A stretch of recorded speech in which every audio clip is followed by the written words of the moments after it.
Dust off those old long boxes and adjust your pouches. We're going back to the 90s with a retro review of Spawn.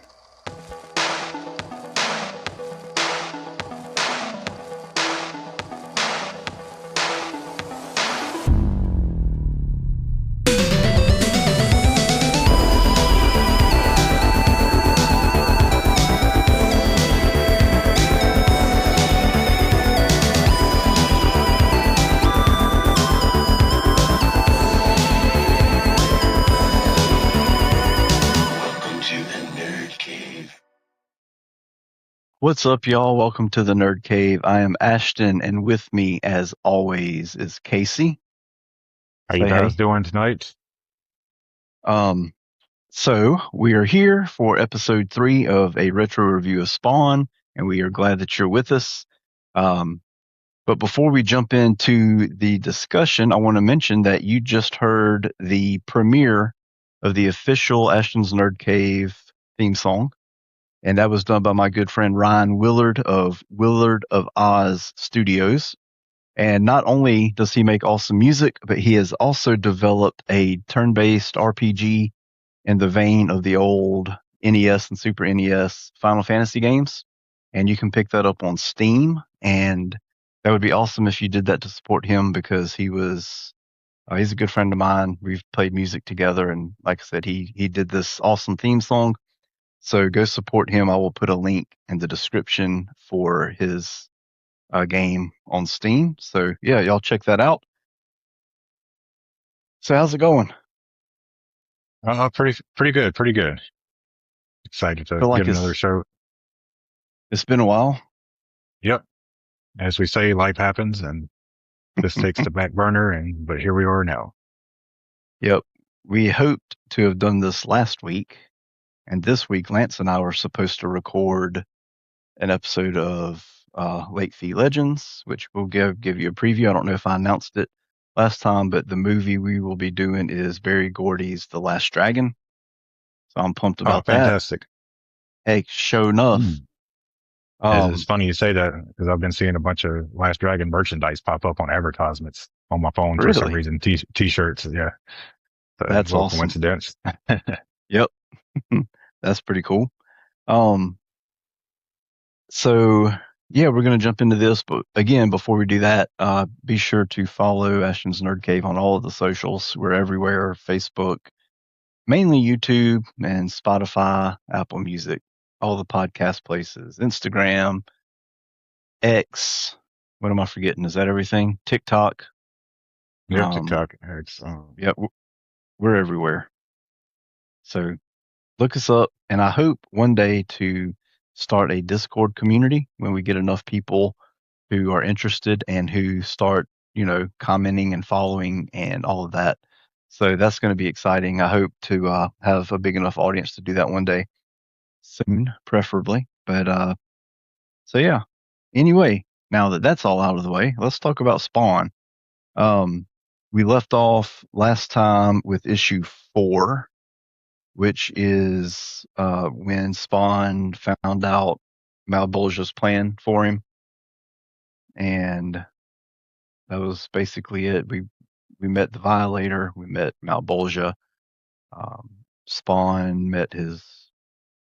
re-met his wife, I guess, to see that she yeah. is married with a With the kid. kid. Um, hmm Got the dog, suburbs, the whole nine. Yep. So that leaves us to pick up in issue 5. So let's just jump right on in. What you say? Yep, let's get it. Um, all right. Issue 5, we'll start with the cover. I love it. It's Spawn leaning over a building, classic. I Yep, mean, characters with capes, I feel like, should be required to lean on the edge of a building in the for night. sure. You That's get should your Batman vibe from it. Got the dark Yep, city behind you, and just your anti-hero with a yep, oversized cape and chains, mhm, and perspective's nice on it. Coloring's is simple, so it's one of the better ones of this series, I think. yep. I agree. This is very cool. Very excellent cover. And this issue is called Justice, Story Pencils and Inks by Todd McFarlane, editor and letters Tom Orzechowski, story consultant Terry Fitzgerald, color by Steve Olaf, Ruben Rude, and Ollie Optics. And this one is dedicated to Will Eisner of, I mean, he's famous for so much. The Spirit. Will Eisner is usually credited with creating the graphic novel. A Contract with God is one of his biggest. The Eisner Awards, which is the comics version of the Oscars, are named after him. So Will Eisner's a big deal. One of my favorite things about Eisner's work is his title pages were very, very unique. Um, he worked the title into whatever was going on the page in the background. Like Use the if environment. it, yeah, if it was an issue of the Spirit and there were buildings, like the lights on the buildings would spell out the Spirit or something, just something cool like Yeah. that. I was really hoping to get that in this issue, but we didn't. So that was kind of sad. But that's okay because this is a fantastic issue. So, Yes. yep, let's talk about it for a second. Um, so we see Billy Kincaid, who is this child murderer, and who knows what else he does with the children, but he killed, how many kids was it? Do you remember? 20 something. 27, maybe. 20, I think so. Right. Or it was 26, and the one that he gets Yeah. later on is 27, Yeah. I think. But Sam and Twitch were able to get him on one count because they had the proof of one. So he was in jail, and he is now being released after only 6 years. And Some Sam and Twitch bureaucratic are screw very, up. oh yeah, always. Um, Good to see that the justice system is also messed up in the world of Spawn, just Yeah. like in real life. I mean, it's not good to see. It sucks, but anyway, so he gets out and he pretty much immediately goes right back to his old ways of luring kids into an ice cream truck and killing them. So he does that, and Spawn hears something about it, and Spawn apparently, before he was killed, when he was still Al Simmons, he was tasked with killing Billy Kincaid, and it fell through. I think, is that when he was busted? Yes. It fell. Yep. So the cops got to him before Al did, and so he's out. And Spawn saw it, so Spawn's going to get going to get him this time since he missed him last time. So that's pretty much the issue. What'd you think about it? First thing I got is as it kind of I had this issue and read it years ago when I was younger, but as an adult and a parent, it's tough to read. Um, where it flashes back to what he's doing to the kids because Yeah. it's pretty graphic. I, I say it's not graphic, but the atmosphere you know what's happening. It doesn't show Right. a lot of graphic things happening, but you just pick up on it. Um, so they got that point across really well. How Yep. horrible of a person Billy Kincaid was, and exactly what he was doing without showing it, and how sick he Hmm. was. Um, but it did. The story was they stuck to a pretty precise layout. It was quick to the point. Um, I really do, and still, and I guess it's going to be like this every issue. Is I love these page layouts that they do, and Todd McFarlane does in these comics. Yep. I do too. The layouts are fantastic. It's Mm. not traditional at all. No, I mean, just looking through this issue, on one of the pages, his chains on his suit make up the outlines of the yes, panels. I mentioned that one, and that's fantastic. And the Yep. one with where it's showing Billy interact with the kids as outlined in splattered blood Mm, squares at the very beginning that I'm looking at. yeah. But the one Yep. that really stood out was the one where his chains make up the squares, and I wrote that down in my notes. I was like, this is fantastic. Yep. like you do get your traditional, but there's some that really pop and Didn't stand out. didn't mean to didn't mean to steal your thunder by Oh mentioning no, it's that. fine. Um, It is what it is. It's fantastic. It's hard yeah, not to mention that one. yep. Um, it did get pretty graphic in the scene where he got uh the girl that he killed when he first got out because he said he loves to do finger painting, and he's gluing her fingers to a Mm. piece of paper. Too. I mean, it's Yep. And I pretty, think he's yeah. wearing her scalp and hair. Mm, yep, I don't know. yeah, I just stopped it here, and he's done up in a little makeup, and is you can just yep, tell he's your quintessential should be in a movie type of guy. Little yep, Silence of the Lambs. for sure. Yeah. Buffalo Bill, wasn't that his name? I haven't seen Silence Hmm. of the Lambs in years, but yeah. Yeah. Um, so And there was one other thing that kind of jumped out was on that same scene. There's a giant circle, and it says "Mama," and you're mhm, taking a little girl. He's attacking the little girl as she's still alive, but at that point it's not. It just flashes to Cyan and Fawn's wife. Wanda, So it yeah, transitions really well right there, I think. yep. So I really liked this issue. It's probably my favorite one so far, just because I will never get tired of seeing child predators get what they deserve.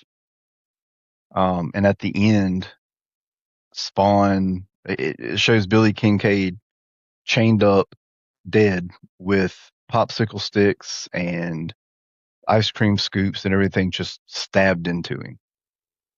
Mm. Um, and he always said "you ice cream, you scream, we all scream for ice cream." And Yep. Spawn had stuck a note on him that says "boys screamed and girls screamed," so I made him scream and scream and scream. So Yep. it's pretty satisfying end to see a child predator. Yeah. Nazis and child predators, I always enjoy seeing it. Yes. And Have you ever read any of the other Crow comics other than the no, original one? I have not. James O'Barr came back probably, I don't know, 8 years ago, maybe 10 years ago, probably longer than that. Time flies and I don't even know it.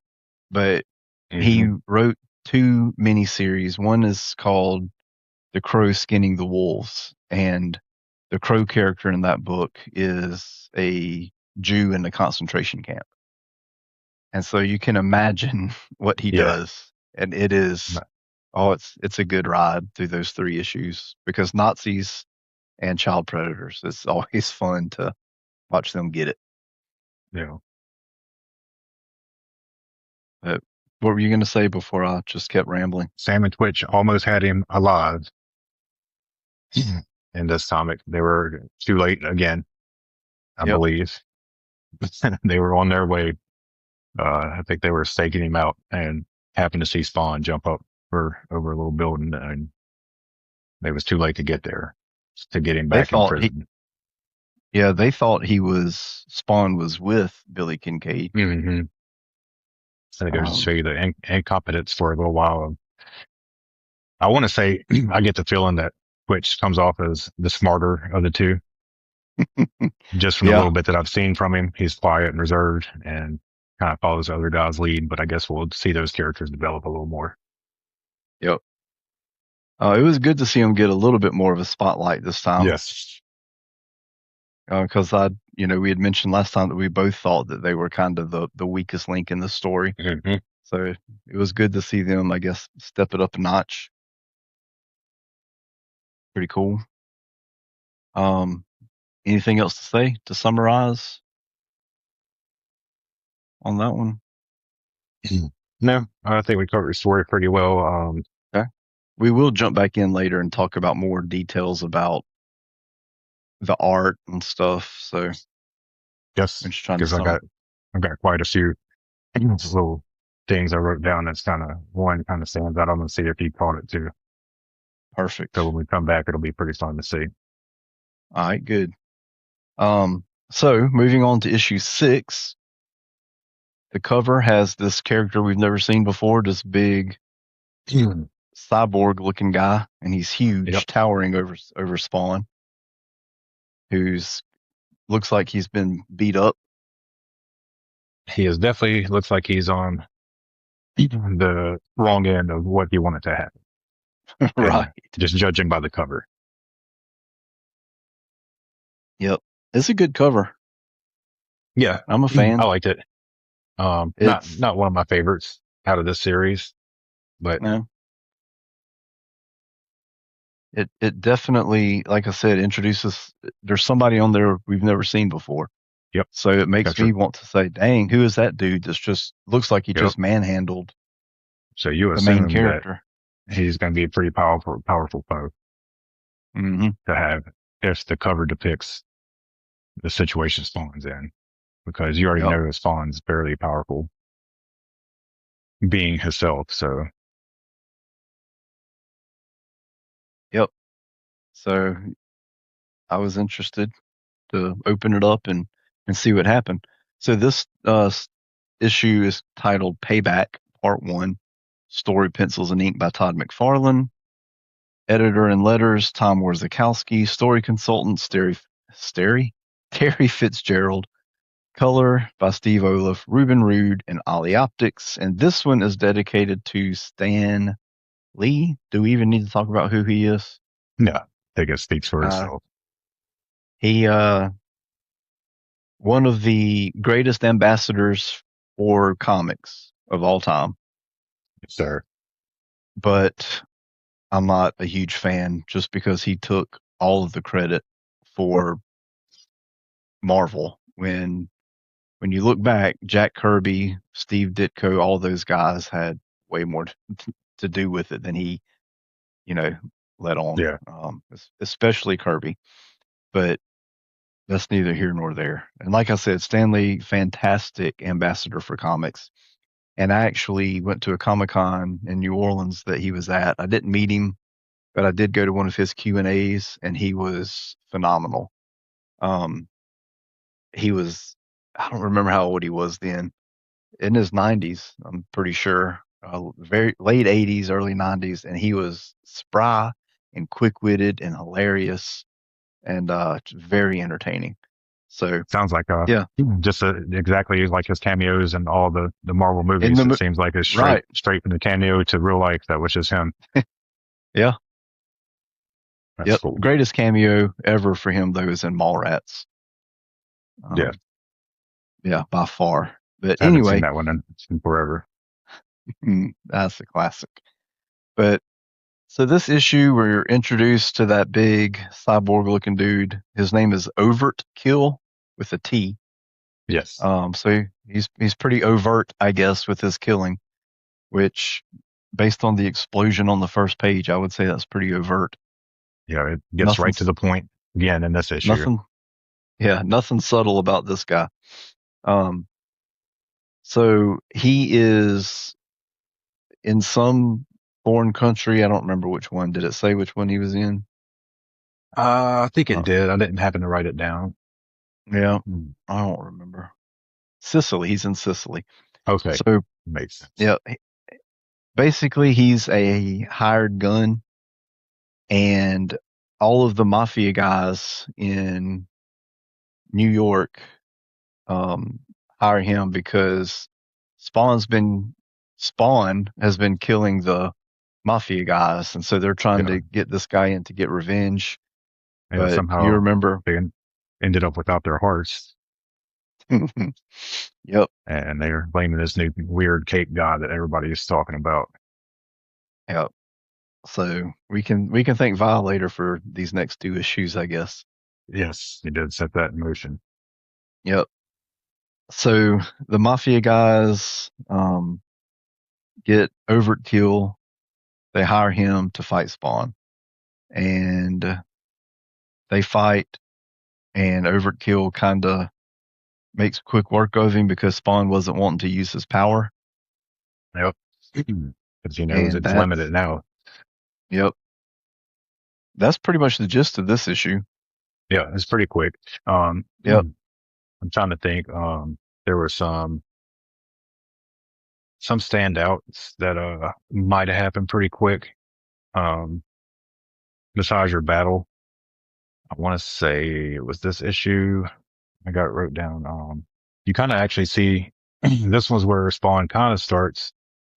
The friend really forming friendships with some of the homeless Hmm. people that he lives with in this comic. So you start kind of seeing him start becoming more of a taking on a hero role, kind of feeling like these guys are his friends. Because I think something happens to one of them in this issue that's kind of Yep. unnecessary for no reason, and he gets pretty upset about it. So you can kind of see a little human part of him coming back. I think It, I didn't take good notes at all this time.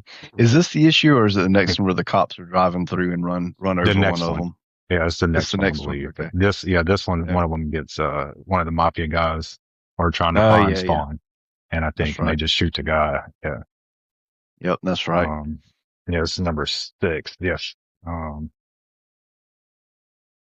it was pretty cool in this one as well. I think if I'm on the right panel, you see that without Spawn's powers, it's kind of doesn't happen very good for Spawn.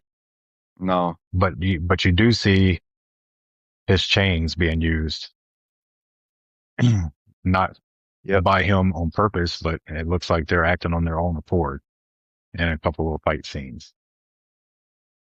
Um, Yep. That's a good point to bring up one of because they end I'd up ripping forgotten. off Cyborg's hand Yep. before he gets the best of Spawn. So you kind of see Spawn defeated.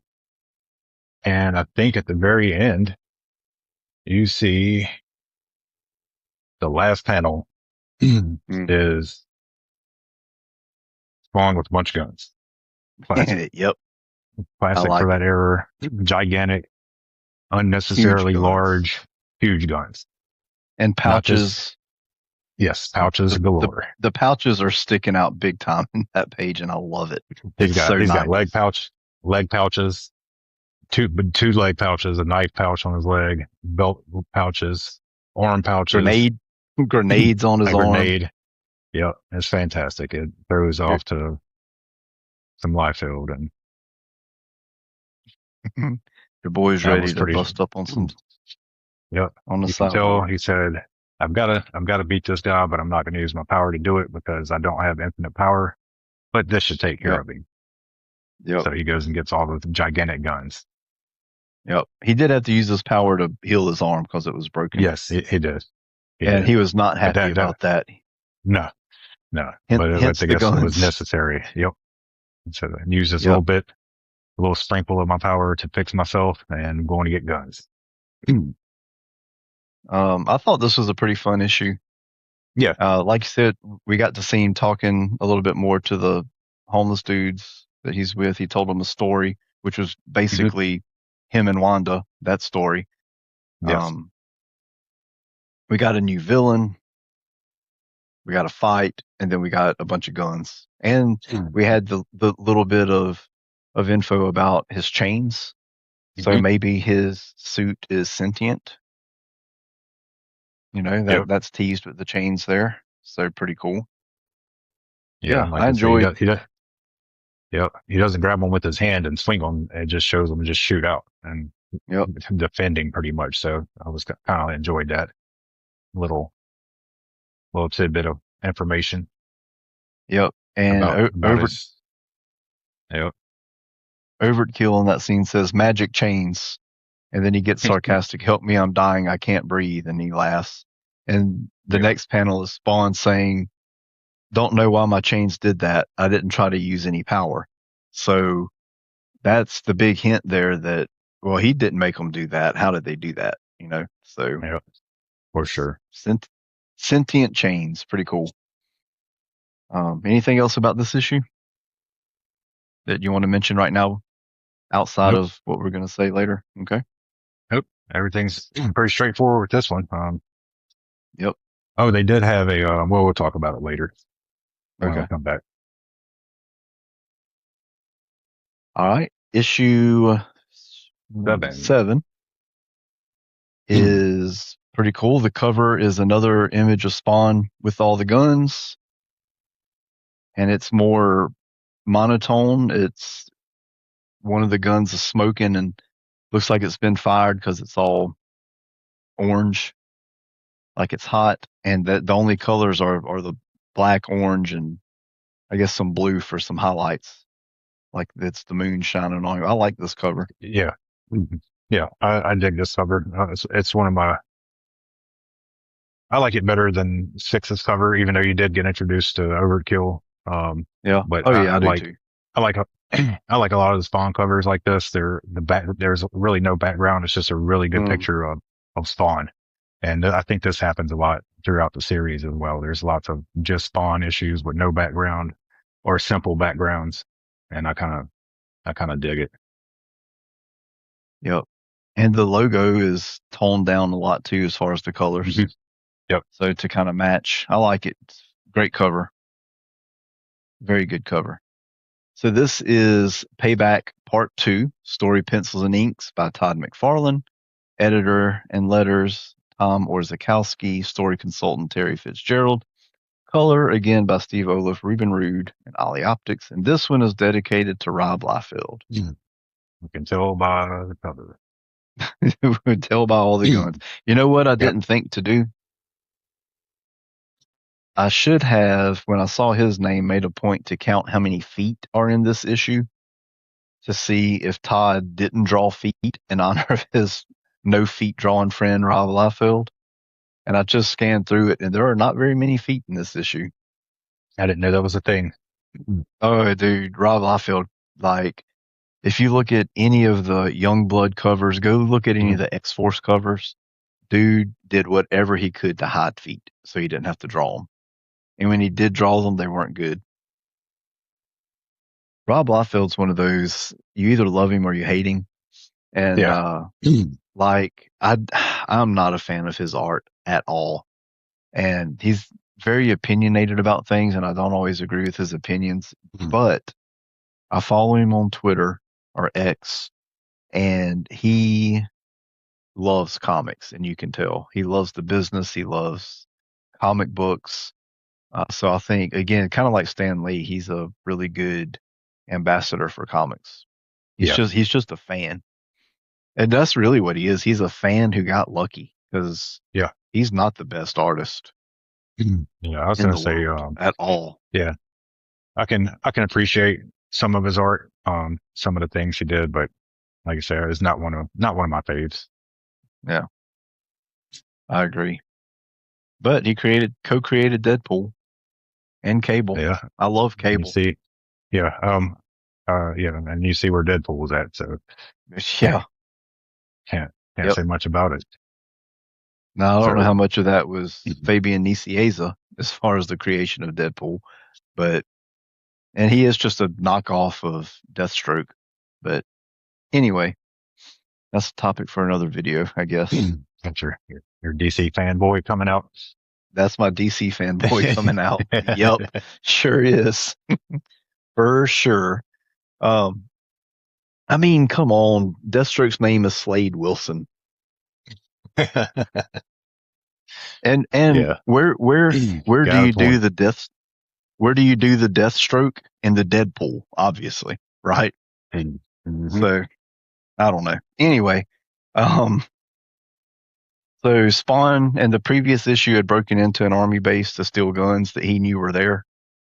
And so this picks up with him getting the gun. He's got the guns, and now the army people are breaking in, and he obviously doesn't want to, you know, kill Yeah. soldiers. So he tries something he hadn't tried before. He teleports, and it works. Yep. Sort of, as he says. Yeah. One more new thing. Yep. He actually says, or he's thinking, oh no, this is just the narrator. Teleportation. He hasn't tried it yet. He hopes it works. It does, sort of. Yep.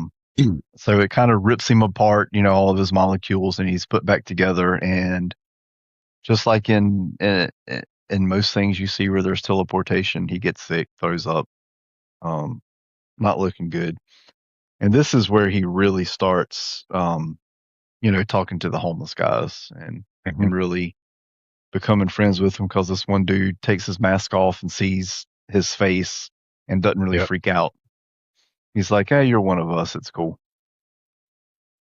I mean, he does say he was ugly, but he doesn't care. The homeless people don't judge. Nope. You're out there with them, So and yep.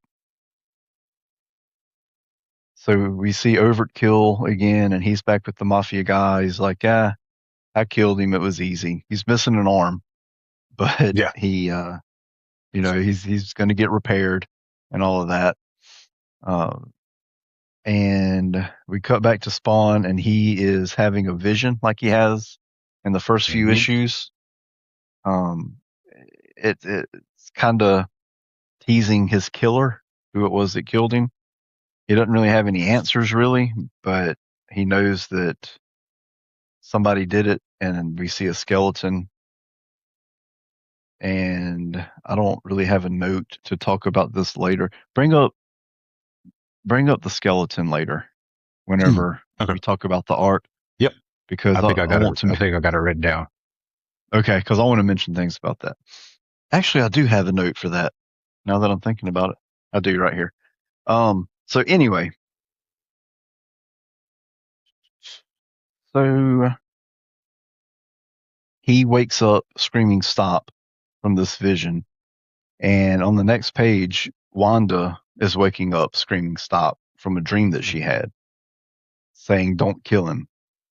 So I don't know. I don't know. Are we gonna? Is Wanda gonna find out eventually who he is? That Spawn that is Al.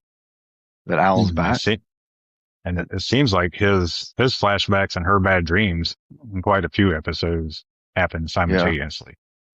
kind of go together. hmm Yep. Hmm. Very interesting. I like that. Yeah. Gives us something to look forward to, something to think about. So what else happens in this one? Um, After that, she actually goes to yeah, pull his records, I believe. she um she went to the animal shelter because in the issue where Spawn, you know, Yeah, because tried he to said he turn worked into there. look like him. That's what it Yep, was. Yes. he worked for the SPCA or whatever, and Yep. so Wanda went there to ask about him, and the guy's like, "Yeah, there's nobody there here that So she, works here that has that name." yep. Um, Um, one more thing real quick. The panel before that, I had written down a note. I forgot to even mention it. Just blew right oh, by it. yep, yep, me too. That he, he ditches his cape to go fight Yep, Overkill because he thinks it's just going to get in the way. It says time to streamline, and he drops his cape, and it says as Spawn walks away, lost into the clattering of guns and ammo, neither he nor Bobby, the homeless guy that rescued him from being sick, notice the cape as it still slithers after them. yep. So another hint that his suit is sentient. It's Yep, almost they like, do real heavy with these two issues. yep, it's almost like Todd McFarlane worked on a book with a symbiote suit for Yeah, a maybe while, so. you know, One that and acted on his own, yep, and was one inspired by that. one that enhanced one's abilities. Yep. Which, hey, I'm okay with it. I think it's a pretty cool thing. Yep.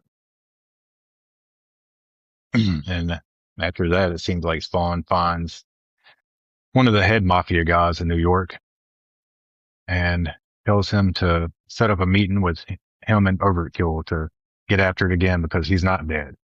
Tells him to Yep. meet him at the pier. Good old pier. Where else would Oh, you meet one in New thing. York to duel it out? Yeah. Yeah. The cops are never at the docks or at the No, piers it's the docks or the in any of the piers. movies. Yep. And the cops stay away from those places. I guess Um, they know better. one thing that I wanted to mention before we got into that is that Wanda was worried that Terry might be in trouble, that the government's trying to do something with him or something else. So I'm sure this is going to lead to more Wanda investigating things. Yeah, Uh, it's like it seems like she's going to be looking into quite a few things. hmm So anyway, they meet at the pier with no cops, obviously, and they start fighting. Yeah, he didn't even get his And arm fixed before he tried to fight him again.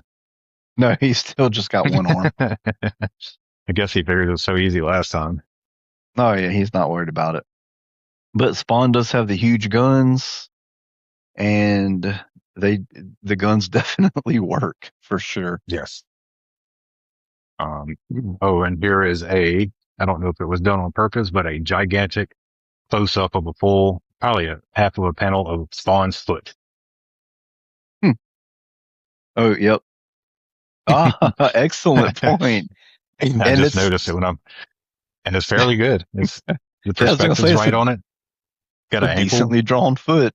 Yeah, it's a superhero foot. Like Nice. Todd was sticking it to Rob in that panel. Oh, that's funny. So, Yep, that's funny. So they fight. Spawn shoots him with a big gun, jacks him up really bad. And then gets behind him and shoots him with another gun and seemingly destroys him. I would say it is really cool panel, close up of the gun and a completely destroyed exoskeleton that once used to be Overkill with nothing on the inside. So he's And he's saying not, malfunction. yep. And Spawn dismantles him and the whole dock explodes. Yep, As blows Spawn him just up. slips away. The cops will be there That's a wondering cool what happened to the dock. if they show up at all. Yeah. Yeah. I just stuff blowing up. Yeah. This I thought was another good issue. I've liked Yeah. all of them so far. This one was good. Good fight Plenty, scenes. yeah. Plenty of action. That's what I got. Plenty of action. The way he killed him was really cool. The drawing of him being all dismantled looking was great. It It reminded me seems of like something from like RoboCop 2 when it's showing all the other robots. Remember that scene? And some of the them were, failed yeah, experiments. yeah. I don't know why it reminded me of that. The one that rips his head off. Remember that? Yeah. He just walks out and rips his head off. Yeah. That's what it looks like. Definitely got Yep. some throwback to that. Yep. Really cool. Anything else to say about this one? No, short and sweet. That one was, good. Um, and looks like the Overkill story's over with. Spawn went Yep. a little overboard with destroying him. He wanted to Would you make say sure it was? he was, Would you say it was overkill? yes, I would. You I mean, definitely I gets an guess overkill rating when for dealing what with he did. cyborgs, I guess it's not overkill. You just kind of gotta make sure you get the job done. We've all seen movies. You know what happens when you Yep. leave a cyborg intact. Right. Double tap. You always double tap. Yep. When in doubt, double tap, huh? Yep. So issue 8 is classic McFarlane. This is if you look at his signature, it says McFarlane after me. This is his homage Let's to see. Pulling it up now. Hmm, his Spider-Man #1 cover, which I had pulled up here. It's basically, come on. I mean, it is this pose. I have no idea if it's focusing on it. I can't see, but Yep. yep, that's it. He That's is it. homaging himself, and that Spider-Man 1 cover is classic. So why And not? there's about, Why wouldn't you? it worked. It was super popular and there's about 7,200 different variants, I think, that you can buy of that particular cover. Yep. So why not bring it to your next creation? Because it may just be my opinion. I'll have to do a little more research, but I still say McFarlane's responsible for those super flexible, no joint Oh Spider-Man. yeah. Yep. I will agree. I mean, before that, you had, Ditko and John Romita Sr. drawing, and while he was pretty flippy and stretchy, it wasn't anything Mm-hmm. like Todd did with him. And then Eric Larson Yes. after Todd. Yeah, for sure. Very cool. So I love this cover. It's Yes. Spider-Man 1 picture. It's not really much else to say about it. Nah, I like the throwback aspect of it, and Hmm. that makes it a little higher on my opinion of this series list. Is everything going on again? Plain but detailed. Lots of detail. Yeah. Um, not a lot going on in the background. Um, hands got the little powers going on. Chains is splayed out. Cape's Yep. fantastic. So Yep. I like this one a lot. Yep. Very cool. So this one, issue 8, is called In Heaven. And we got story in this issue by Alan Moore. Alan Moore is one of the all-time greats in comic books. I mean, do I even need? He's one of those. His Saga of the Swamp Thing in the 80s. Have you ever read that? No, Dude, it is top 5 for me all time. Favorite comic is Alan Moore's Swamp Thing. It is just so good. He wrote Watchmen. He wrote V for Vendetta. He wrote League of Extraordinary Gentlemen. Alan all Moore's a legend. fantastic. Yep, Alan Moore is a legend. Art by Todd McFarlane. Editor and letters by Tom Warzakowski. Color by Steve Olaf, Ruben Rude, Nolly Optics. And this is dedicated to Don and Maggie Thompson. And I had no idea who that was, so I had to look it up. Did you I look agree. that up by No, any no chance? clue. No, I did not. Um, well, it's pretty cool. They were known as the first couple of comics fandom. They edited the Comics Buyer's Guide, which was a comics magazine for years, for decades, until Don died in 1994, and Maggie kept it going until it finally went out of print in 2013. Wow. Uh, yeah, they bought comics as adults, which means they took care of them. Yeah. So the Don and Maggie Pedigree collection, which is their comics that they had bought, it sold at auction for over $1 million or almost $1 million. Their Oof. collection, which they had high grade copies of Marvel and DC comics from the 60s and 70s. So they had, the Fantastic Four #1, Incredible Hulk, first, all of those early Marvel issues they had, and they bought them as adults, so they took care of them. So I just Yeah, you thought know that they're was high really cool. grade. Yeah, Yes. I just thought that was pretty neat because I didn't know who they were. So I actually enjoyed, reading about them, getting their story. So yeah, pretty cool. I guess Alan Moore chose this dedication. I'm not sure. Um, but yeah, we'll jump into this issue, and man, right off the bat, it's just weird. It is Alan Moore weirdness. That's just strange. It's very strange, and as much as I hate to say it, I did not love this issue because it was just it almost felt out of place based on else was going on. Yeah. Um, Yeah. this I feel the issue, same. yeah, this is basically Billy Kincaid in hell. Um, and it starts out, he's in like this cocoon thing, and it's like he's growing from, I don't know, like cells or something, and then he gets kind of shaped like a human, and then it's the Billy Kincaid that we all know and hate. Um, that scene kind of reminded me of Fire in the Sky. Remember when Oof. Tra- Travis is in the thing when he breaks out? Yeah. Um, Yeah, I don't know. That for reminded sure. me of that. I always look for things to remind me of Fire in the Sky, though. I love that movie. Yeah, it Me and was Casey, definitely a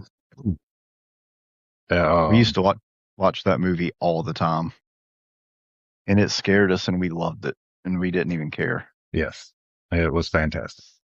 So good. But what were you gonna say? I was gonna say, it's definitely one of those movies that is over exaggerated from what was actually said, and it was also terrifying. So I don't know why we watched it as much as we did, and then ran around outside when it We was my nighttime. mom had a memory that she was telling Satchel about a while back that you were staying one night, and she said she would always just kind of like wake up in the middle of the night just to peek in to make sure we were okay, and she couldn't find us. And she started to panic, and she went outside, and we were laying on the trampoline staring up at the sky trying to find UFOs. Yep. I think it's funny you say that because I think your sister told my wife that when she first started working with her, that we were a bunch of nerds Yeah, and yeah, we that's used to true. lay on a trampoline and look for UFOs Yep, together. yep. And if I didn't have that huge night light in my backyard, I would still do that, but you can't really see anything with that night light. Yeah. But um, so yeah, there's a nice little history lesson Little about mine throwback. in Casey's life. Yep. It, Um, it happens. so now this one, oddly enough, kind of has the Will Eisner title. Did you notice that on the second page where it No. says "In Heaven" and it's written in the dirt, kind of like Eisner would have done? Really cool. Um, but I don't even know how to like summarize this issue. Really, it's Billy Kincaid, um, and he finds these people. I don't even know. It's weird.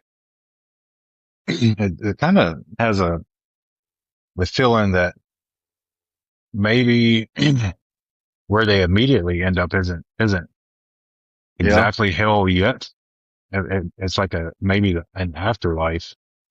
And as you go on, um, you get further you and further into it.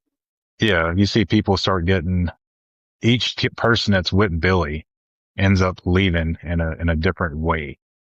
Hmm. Um, the first way, there's this lady that says she went in for surgery and ended up here. So obviously she died during surgery, I think. And all of a sudden you see this really weird but cool, I think it's pretty cool, gigantic mech angel. Is the Yeah, best way I yeah, can describe it, who picks her up and then blasts off. That's huge. Um, it's got a rocket on the bottom of it for some reason. hmm. So you're left I with don't just know. a few other people. Yeah. And, and as you go along, each person just ends up leaving various ways. That was the nicest way though, I think. Cause the rest of them seem pretty horrible. Yeah, yes, So if agreed. you want to take the next couple Um, I, I don't even know, dude. and Let's see. throughout it, Kincaid's being haunted by, memories of Spawn. So Yep, that kind of serves him right, being in the afterlife and still going to sleep with yep, Spawn attacking him. So yep. Seeing the last thing he saw, he still sees. mhm. So pretty cool. We've got this like weird demon Elvis that Yep. gets one of the guys. That's funny. That's the exact thing I wrote down on my notes. Weird demon Elvis. Uh, and he gets one of the guys, and then we move on. There's Let's see how you I don't describe this. that spider thing. As a This fluid fueled spider. it's a weird spider thing, and it gets It kind of the woman, and it kind of looks like, reminds me of like a tick, also, just that it yeah, looks like its back end is full of blood, and a woman. There's a woman in there. yeah, kind of absorbs her. Yep. Uh, and right before that, I think they took a shortcut with this one guy. He just gets blasted into nothing by this big giant blue light beam that comes down and just Oh yeah, that disintegrated. Yeah, skipped that happens super skipped quick. over that one. Yep, skipped over that one. My bad. Then we And, get another vision of Spawn right after that. yeah. And lo and And behold, then he's left so with the little girl. he's left with the little girl. And so what does he do? He falls into his old ways Even in the because afterlife. that's all he can do, I guess. But guess what? It's not a little girl.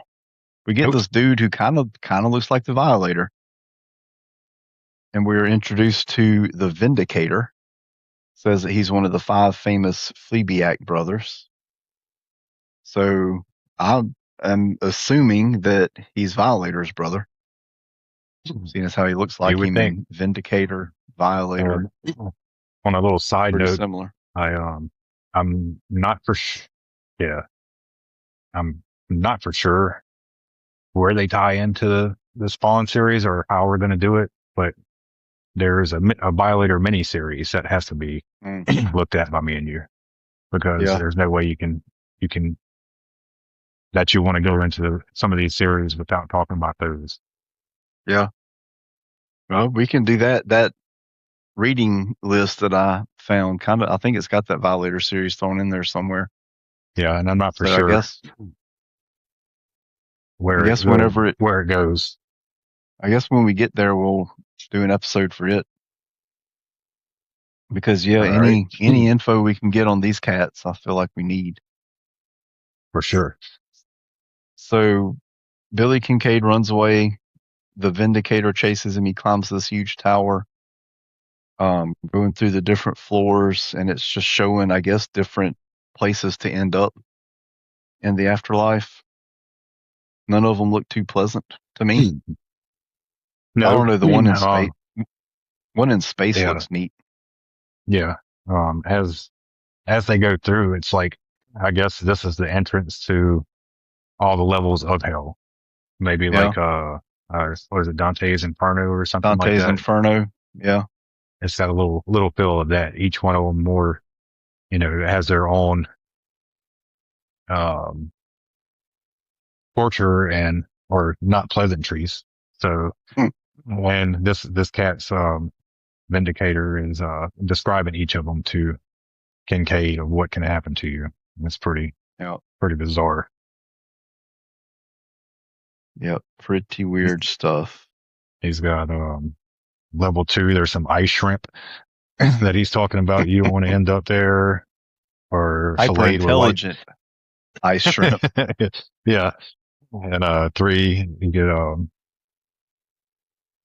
filled eaten with some light pastries, or a fuel rod in number 4, some kind of chopped up and snorted by some meta squids on whatever a meta squid is. Yep, be some meta squid. That's the space one. Yeah, that looks like something. Looks like something I hallucinated when I dislocated my knee, and they gave me ketamine in the emergency room. You shot all the way to outer space. I did. I literally turned into a triangle flying backwards through space. But that's a story for a different day too. Yeah. So we go through all these strange things. This issue, I think there is one super important. If there's anything out of this strange issue, once you get to the part, I'm not going to say it now because we're not there yet, but we're fisting to be. But this is what makes this issue necessary, I think. What makes it important is these last like 5 pages, I feel like are actually important to the story and the background. You want to go ahead and take that? You want to finish off the? It looks like in level 7 they go through, and level 8 is home for this guy.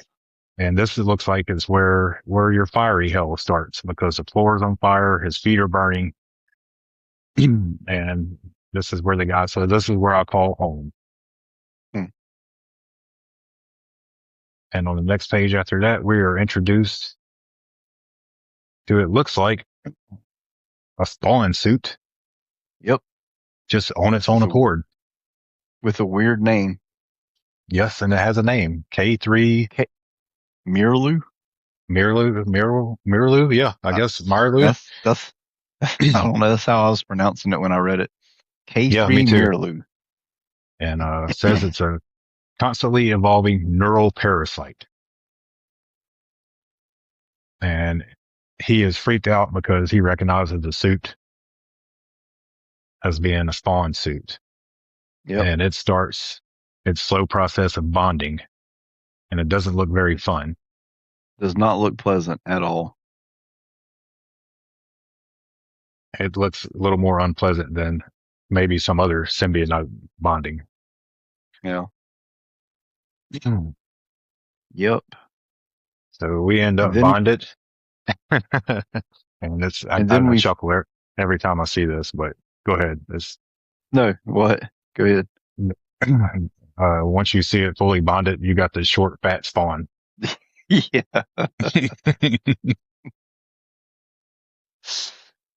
He definitely would have been easy prey for Overkill.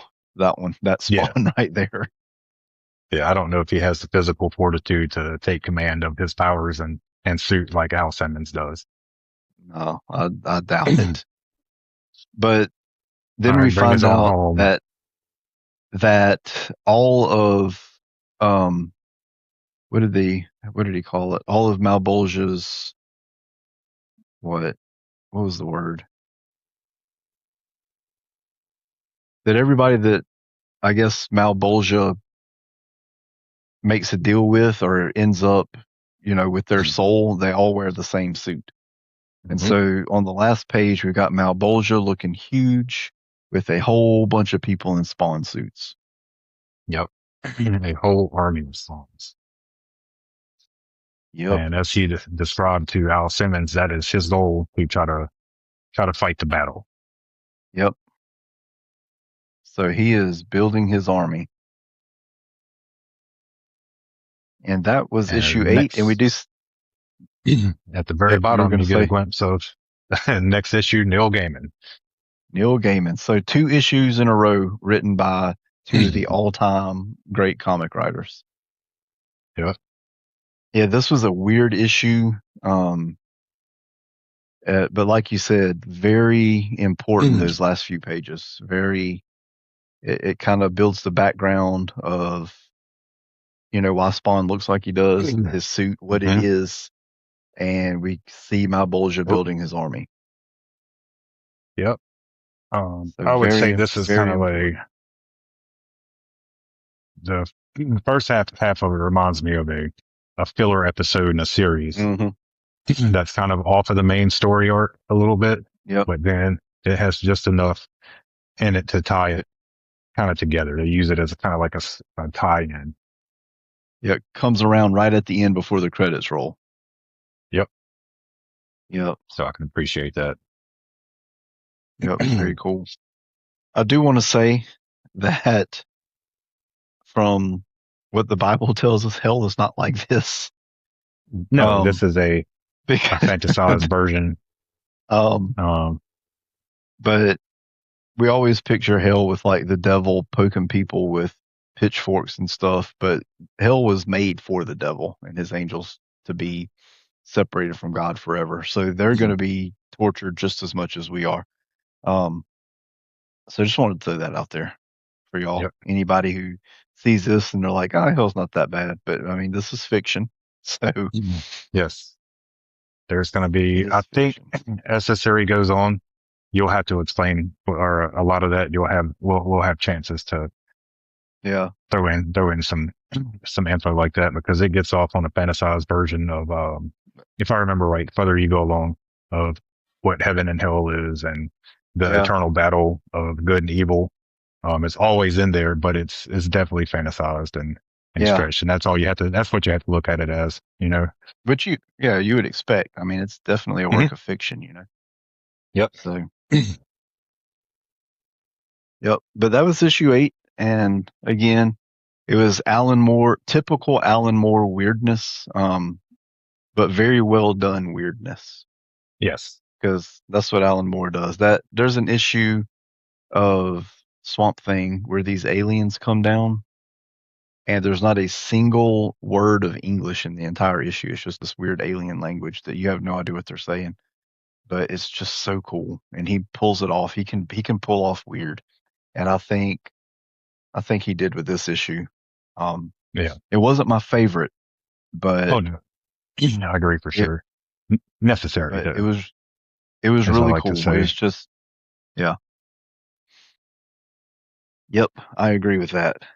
There's two main things. The only two things you needed to get out of this issue is Spawn suit and the introduction of the Fleabag brothers Mm, and yep, Vindicator, and that's it.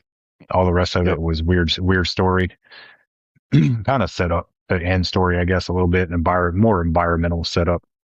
Mm, yep. Very cool. So, anything else to say about issue 8? Nope, that's All it. right. Well, we're going to move on and just real quick talk about a few more things before we call this an episode. The art. Any specific art things you want to mention? Because I mean, Um, like I said last time, it's Image Comics, and the art style is one of the main draws. So, what stuck out to yes. you? And we'll start. I guess I'll start maybe on Spawn 5, and we'll just kind of go through. Yeah, perfect. Um, I really I got written down here. And what I was going to tell you is sporadically and every now and again, they'll show full panels of Al Simmons in the Spawn suit with a full nose. I know. I saw that, and it was so Mm. weird. And I And didn't. because some of them, it's like he doesn't have a nose on some of them, and then some of them he does. It kind of stood out to me a little bit. It's pretty funny.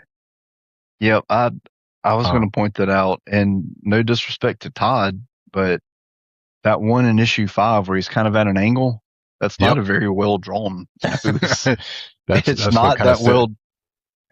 The stood out to angles, me. the Um, angle's so weird. And I also Oh have yeah, written down, that's what I wanted to see if you caught too. When yeah, I was going to mention it as we were going through because it popped up when I was looking, yeah. I was scrolling And through it on the laptop. there was another one in one of the other issues. It's a profile view, and his nose is just weird looking there too. I Yeah. don't remember what issue it was. Um, other than that, you already mentioned the scene with the chains and the panels were fantastic. Hmm.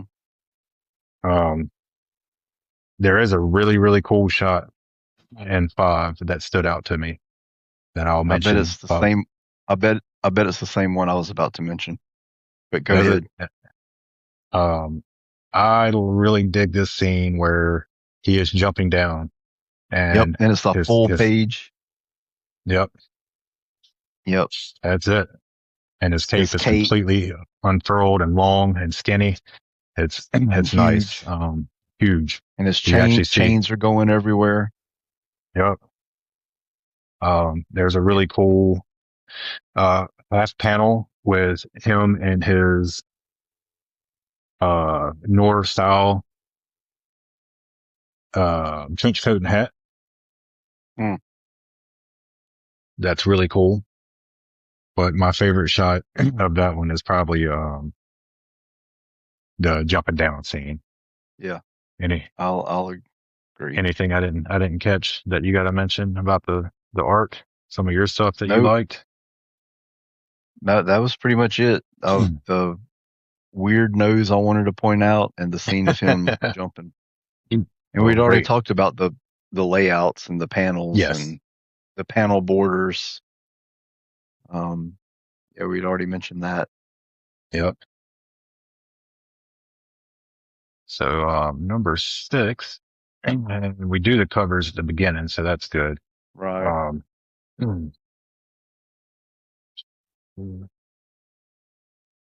I like the jump. way Todd, and he does it. There was a panel in issue 5 with Sam that I liked a lot. I didn't really mention it, but he does the same thing in issue 6 with those two mafia dudes where he just uses shadows so well. Like they're in the foreground and they're pretty much all blacked out except for a couple highlights on their jackets and their sunglasses Hmm. and the dude's teeth. I think Todd does that really well. And Yeah. the last panel or last page in the last issue where Sam busts in on Billy Kincaid all chained up and he's in silhouette. I thought that Yep. looked really good. Yeah, Yeah. Todd definitely uses silhouettes very well. Yeah. I think he kind of sells at lighting and dark, Hmm. blackouts and Yep. things on those lines, I think. It's a dark comic. It's set dark. You know, it's kind of got a Batman feel to it a lot. Right. Yep. And we'd already mentioned the last page where he's holding the guns. Yep. I love that. Anything else in this issue stick out to you? um, number 6. Not really. I'm sure there was. I might have. Let me see. Let me scroll through it real quick because I think there was one I wanted to mention. I didn't write it down. No, nothing really stood out. Minus the last scene that we already talked about with him and all of his guns. Mm-hmm. Issue 7. I thought when he teleported, showing that little glob of fleshy looking goo, Yep. I thought that was an interesting way to show him, being ripped apart and put back together. It's pretty cool. Very creative. Yeah. I just pulled it up. Yep. Little ball of matter. Mm-hmm. Okay, so in this issue has those There. skeletons. Yes. There's a really, speaking of those, it's, I did have this on my notes is I really, and it just goes out through all the last ones we did is his flashback, Mm-hmm. page. They really stand out. It's usually got him in the background looking a lot like super corpsey. Yeah. And as it goes on, it goes into you see your skeletons that you're talking about. So Mm. I'm curious to see or hear what you got to say about these guys. Man, those skulls have so many teeth. Like, that was my first thought. I was like, I had to count them. So, which picture is it? Generally, like, there's over 40 teeth in those skulls in each drawing. The human mouth has 32, 28 if your wisdom teeth are gone.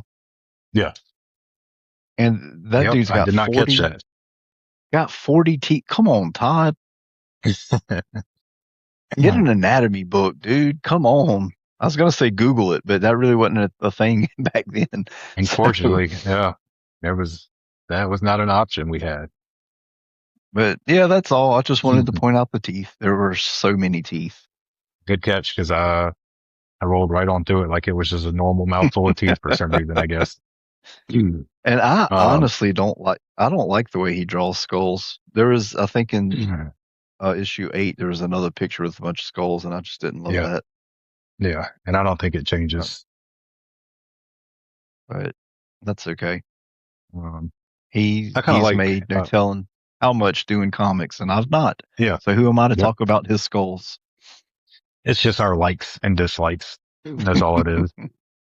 Yep. What we enjoy visually to see in a comic. There is one more little page. It's kind of a background, and then there's another page of when Overkill is coming to the docks. There's Mm-hmm. it's all blue hues, and it's a silhouette of Spawn standing on the pier Yeah. waiting for Overkill. I really enjoy the blue hues, like the ocean at the bottom's kind of splashing up, and it's just Yep. all kind of blue silhouettes. I kind of like that a lot. Yeah. Without And any black lines, it's like yes, the black outlines aren't there. I like that a lot too. yep. So we mentioned that one. Yeah. Good. I honestly didn't really notice that until you said it, but I like that a lot. Yeah, I didn't have that on my notes, but I'm kind of scrolling through as we're talking about it on Yeah. because it kind of because I read these on my phone most of the time when I'm before I go to bed, and I pull them up on the laptop whenever we're doing these shows and recording, Mm-hmm. and it's a lot more. It's obviously bigger, so I see a lot more stands out to me whenever we're doing these. And I think the last thing I got written down for 7 is a pretty cool picture of Spawn just grinning. His face is blacked out. And it says, "So who's laughing now?" And it's a picture Oh of yeah, when he Overkill's what's left of his face and spine before Yep, he I love destroys that it. picture too. Yeah, I Very like cool. that. I like the finger placement because you see that a lot with Spawn as you go on. If I remember right, with Mm-hmm. his 2 inside fingers are together, it looks like he's Yep. got 3 fingers, like a penguin hand from Yeah. Batman. um, That is so kind of a technique that a lot of artists use to draw hands, though.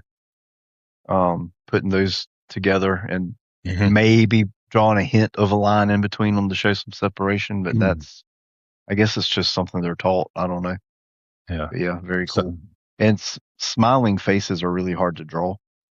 And that's a good one because it's an evil smile and it looks like an mhm. evil smile. Yeah, it gets the point across for sure. He And, does, I he does do, that. go ahead. I'm sorry. He does have a lot of teeth though in that smile.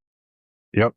It's a real toothy So grin. So does Overkill, even though he's a cyborg. But I've always appreciated in the comic book world, um, no matter what kind of mask they're wearing, that their eyes always change to show emotion. yeah, He doesn't have a mask here, but his green eyes, with his mask, always shows emotion. yeah, You can read, their eyes shape changes, with mask on. So I guess that's one way that comic book artists have to get motion across with mask on is the eyes. yep. And I'm glad they did that in the Deadpool movies. They animated his eyes on the mask. I Yeah. thought that it looks great. Looks really Mhm. good in the movies. Well, anything else on that one for the art? No, Well, we can move. it issue 8 is so weird. Like every page is visually appealing because there's just something strange going on in pretty much Yeah. every panel. Strange story, but fantastic. Fantasy art. Like, I mean, as a Yep. comic book, so all of it's fantasy, but this brings it out there away It's from, like brings it from real life to in the comic book world, which New York City, where Spawn's existing, is real life pretty much. But then you go here, some mhm. kind of fantastical other world in the story. And yep, and Todd can kick it up a notch or Yeah. 12 because he kicked it up about 12 notches for this issue. Yeah, he did. Right at the very beginning, I was going to mention it, but I saved it for the art. Right before it shows Kincaid growing out of some weird little Hmm. blob, there's another cool use of blue hues of a Yep. faraway, gigantic Kate Spawn Mm. silhouette with his chains kind of flying into get Kincaid, and it gets closer and a little more detailed. So, and then a little more detailed. I like the blue hues that he does with this. Yeah. Very cool. Not a lot of detail. It just kind of popped off the page. I like it. Yep. Yeah. I mean, literally every page has something crazy and cool to talk about the art. Yeah, you would So if if you haven't seen it and don't know exactly what we're talking about on this one, you would do yourself justice to at least look this one up yep. and scroll through and just look at some of the artwork in it from the mech I was talking about is fantastic at the very beginning. Um, everything just stands out. Yep. And that's exactly what I was about to say. Oh, did your earphones die? Yeah, it's okay. Yeah. Your voice changed. I was like, oh, I bet his earbuds died. Um, I'm surprised this headset's still holding on. I don't know the last time I charged it, but There it goes. uh, A little technical yeah, difficulty, just but I think I'm back. There we go. I was literally about to say the same thing that if somebody's listening to this, they need to just go out and read this issue. Just Yeah, look at it. It's yeah. so visually appealing. There's too much going on to talk about. And in a little recorded episode, you got the weird demon-esque tentacle, Elvis for some reason. This guy was an Elvis fan, but then, so I don't know. It may it may be Elvis. Who knows? It may be. I mean, the there, demon may be Elvis. May actually yeah, be Elvis. No, I there, don't know. yeah, there is like back to your traditional comic book panel. There's a page right after Elvis or the spider, actually, right after the spider Hmm. that he brings it back to Spawn catching Kincaid and his chains with a few green bubbles in the corner, which is kind of brings it back to your normal comic book era that Todd McFarlane was doing in this episode. Yeah, Spawn's got some, um, His suit looks a And little stretchier, oversized hands, but hmm it gets back to kind of and normal. I wanted to mention this page because I love the blue on his suit instead of I'm black. telling you, man. Yeah, I'm telling you, I, the blue the highlights that he's been pulling on. the red and the white are the same, but that blue replaces the black, and it looks so good. I mean, I wouldn't be opposed to that being, you know, Mm. his costume the whole time. That color, Well, I correct me if love I'm that. wrong, but wasn't his original suit blue? I And think when he so. first, because there's a, if it's still at That most a million, action, I'm gonna pick it up. There's an action figure set of the the original. two It's a pack. throwback to, it's a 2-pack with McFarlane and his Hmm. original drawing of Spawn. And I think his suit's Yep, blue.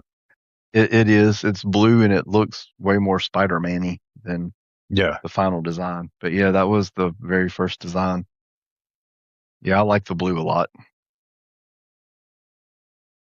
Mm. Well, Um, there's one other one real yeah. quick before you get to the Okay. end.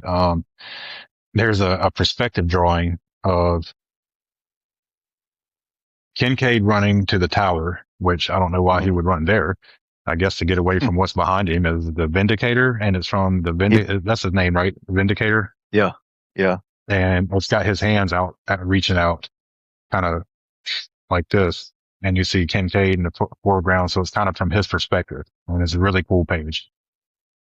The sky is kind of yeah. weird. That is awesome. I like that. I think that's kind of the last. You got your little Yep. sporadic art of the towers, and And and then the next page where he's climbing, that's a cool shot with the staircase going hmm down. yeah, Again, man, this just every page is very visually appealing in this issue. for sure. Very cool. So that leaves us with what, two more things to talk about before we give our final thoughts.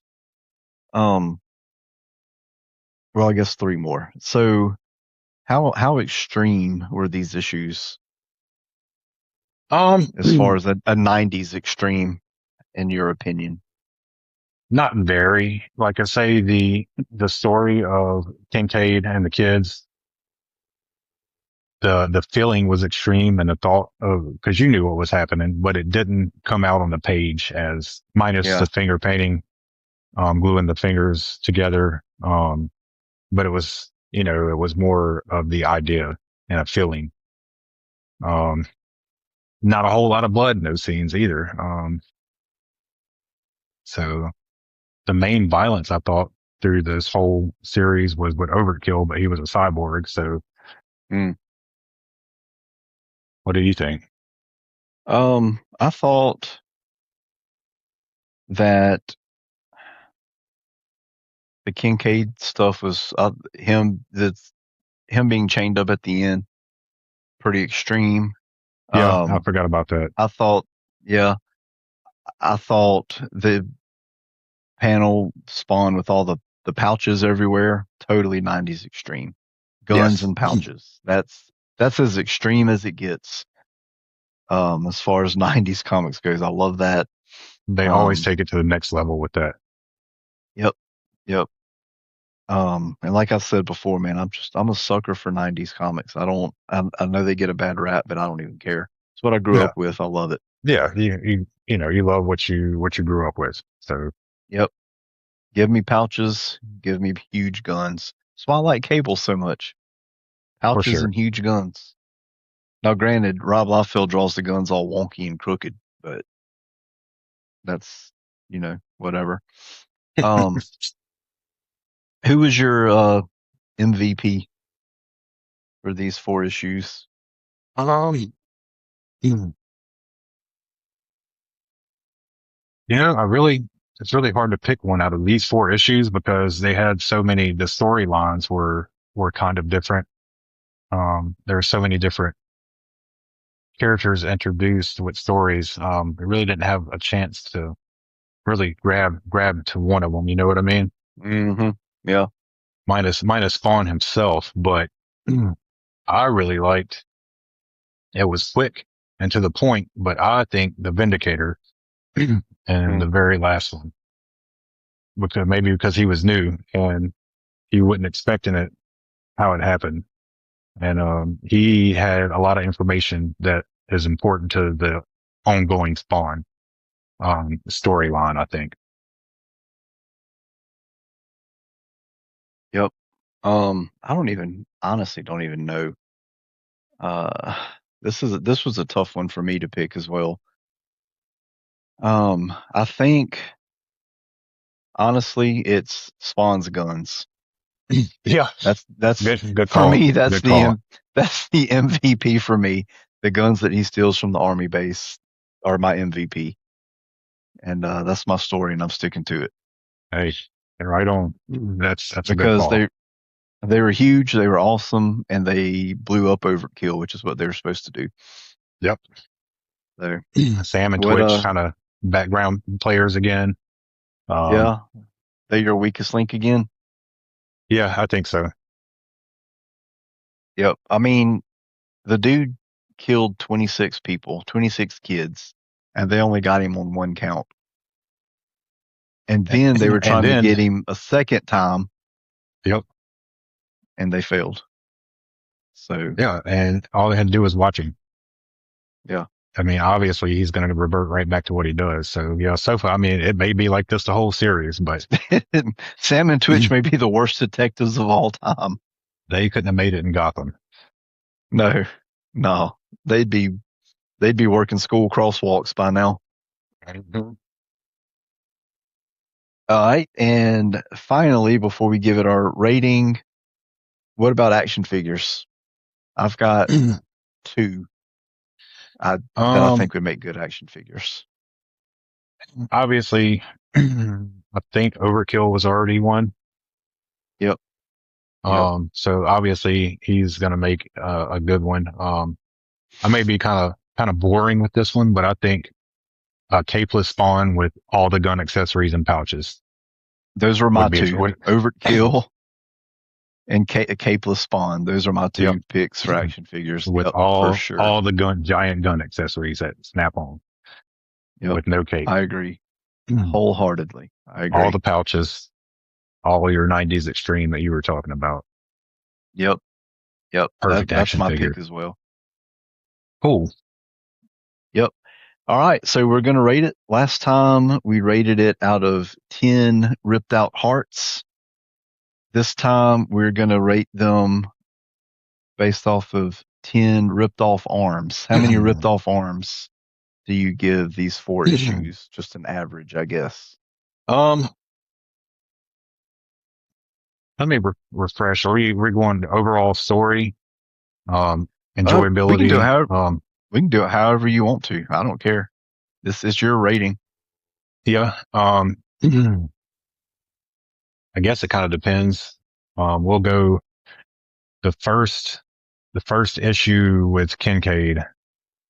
I would probably go probably 7 out of 10. I really like the Okay. story.